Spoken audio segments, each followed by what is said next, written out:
त्रिपुरा प्रदेश सभापति आदरणीय राजीव भट्टाचार्य महोदय, এখানে উপস্থিত প্রদেশ সমস্ত নেতৃত্ব আর আমার মিডিয়ার বন্ধুরা আমি যখন 2015-তে ত্রিপুরাতে এসেছিলাম আর তার পরবর্তী সময়ে জাতি ধর্ম দল মত নির্বিশেষে আমরা ছোট্ট একটা টিম ছিলাম। আমাদের মধ্যে কেউ এমএলএ ছিল না, কেউ এমপি ছিল না, কেউ কোনো পরিচিত মুখ ছিল না। রাজীববাবু এরা আমার সঙ্গে একই টিমে ছিল। আমি এটা গর্বের সঙ্গে পুরো ভারতবর্ষে দুনিয়াতে বলি, ত্রিপুরা রাজ্য ছোট হতে পারে কিন্তু ত্রিপুরা রাজ্য আর ত্রিপুরা রাজ্যের মানুষ সবসময় ব্যতিক্রম কিছু করে। আর তার সবচেয়ে বড় উদাহরণ স্বয়ং বিপ্লব দেব। আমার কোনো পরিচিতি ছিল না, আজ আমাকে মানুষ চেনে, দুনিয়া চেনে। এই সমস্ত ত্রিপুরার মানুষ, সে মানুষদের মধ্যে সাংবাদিক বন্ধুরা আছে, পলিটিক্যাল পার্সোনালিটি আছে, মা বোনেরা আছে, আম জনতা আছে, সবাই আছে। ভারতীয় জনতা পার্টির কার্যকর্তারাও আছে। একসময় হাস্যকর হিসাবে আমরা পরিচিত হতাম। আমার খেয়াল আছে ত্রিপুরাতে রাজীববাবু, অমিত বাবু এদের সঙ্গে ঘুরতাম, তো বলতো ত্রিপুরাতে এসব কোনো কিছু হবে না। কিন্তু ত্রিপুরার মানুষ ইতিহাস তৈরি করে 2018-তে পরিবর্তন করেছে। আমি জানি না আমি কোন জন্য কোনো পুণ্য কাম করেছি, কেন আমাকে ত্রিপুরা মানুষ এত ভালোবাসে।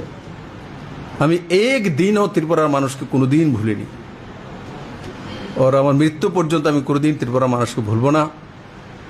আর কমিউনিস্ট, কংগ্রেস, অন্যান্য পার্টি যারা আছে আমি তাদের কাছেও নিবেদন করব, রাজনীতিতে বিরোধী পার্টি হতে পারে কিন্তু রাজনীতির ঊর্ধ্বে উঠে 2018-তে মানুষ ভোট দিয়েছিল, তার কারণে বিজেপি সরকার 2018-তে প্রতিষ্ঠিত হয়েছে।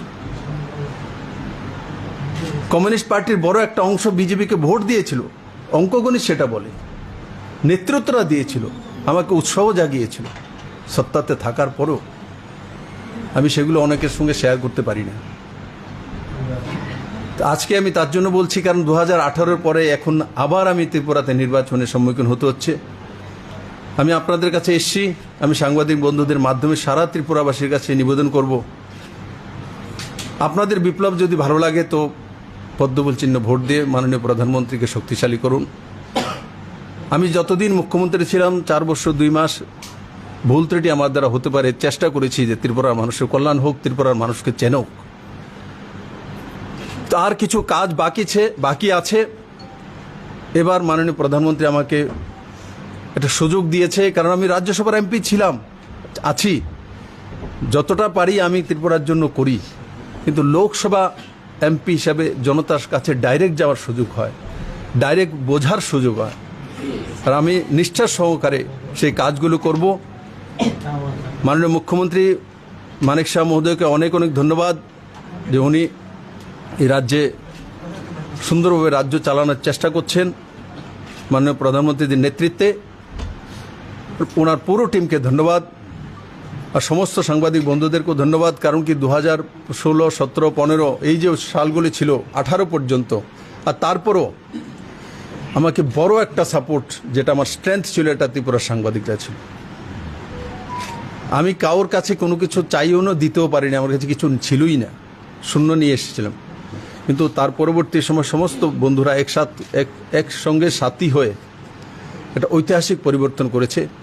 আর আমি আশা করি এই 2024-এর নির্বাচনে আপনাদের মাধ্যমে আমি আপিল করি, এখনও যারা কংগ্রেস সিপিএমের সঙ্গে সাপোর্টার রয়েছে, আমি আপনাদেরই ছেলে, আমার কাছে আসুন, মোদির সঙ্গে চলুন। ত্রিপুরার ডেভেলপমেন্টের মাপকাঠি মোদির কাছে আছে। আমি মোদিজিকে কাছে থেকে দেখি, কাছে থেকে চিনি ওনাকে, উনি ত্রিপুরাকে ভালোবাসেন। আপনারাও বারবার জিতিয়েছেন, 2 বার ভারতীয় জনতা পার্টি সরকার করেছেন। আর আগামী লোকসভা ইলেকশনে আমি বিশ্বাসের সঙ্গে ত্রিপুরাশীর মায়ের এই পুণ্যভূমিতে বলতে পারি, নরেন্দ্র ভাই মোদিকে ভারতবর্ষের মানুষ ত্যাগ করে রেখেছে, ভারতবর্ষের মানুষ পুরো দুনিয়ার মানুষ ত্যাগ করে রেখেছে যে মোদি 3री বার আবার ভারতের প্রধানমন্ত্রী হবেন। আমি আবারও আপনাদের সবাইকে অনেক অনেক ধন্যবাদ। অনেকটা সময় আপনাদেরকে বসে থাকতে হয়েছে, এয়ারপোর্ট থেকে আসার সময় আমার দেরি হয়েছে রাস্তাতে। আমি কৃতজ্ঞ সারা ত্রিপুরার মানুষের প্রতি, পার্টির কার্যকর্তার প্রতি, যে এখনও আমাকে যতটা আপনারা 2015, 16, 17, 18, 19, 20 লাগাতার যতটা ভালোবাসা দিয়েছেন, আজও ঠিক ততটাই ভালোবাসা আপনাদের কাছ থেকে আমি পেয়েছি, আগামী দিনগুলিতে পাবো। আর আমি আপনাদের জন্য কাজ করার চেষ্টা করব। মানুষ ভুল ত্রুটি আমি করতেই পারি, কিন্তু ষড়যন্ত্র করে আমি কোনোদিন কোনো ভুল ত্রুটি করি না, আর ষড়যন্ত্র কোনো কাজ করি না, আগামী দিনগুলো করব না। আমি সবার কাছে আপিল করি আপনাদের মাধ্যমে, আগামী নির্বাচনে মোদির হাত শক্ত করার জন্য আমি প্রার্থী আছি। যদি ভালো লাগে তো আপনার ছেলেকে, আপনার ভাইকে আর আপনার সহযোগীকে পদ্মফুল চিহ্নে ভোট দেওয়ার জন্য আপিল করব।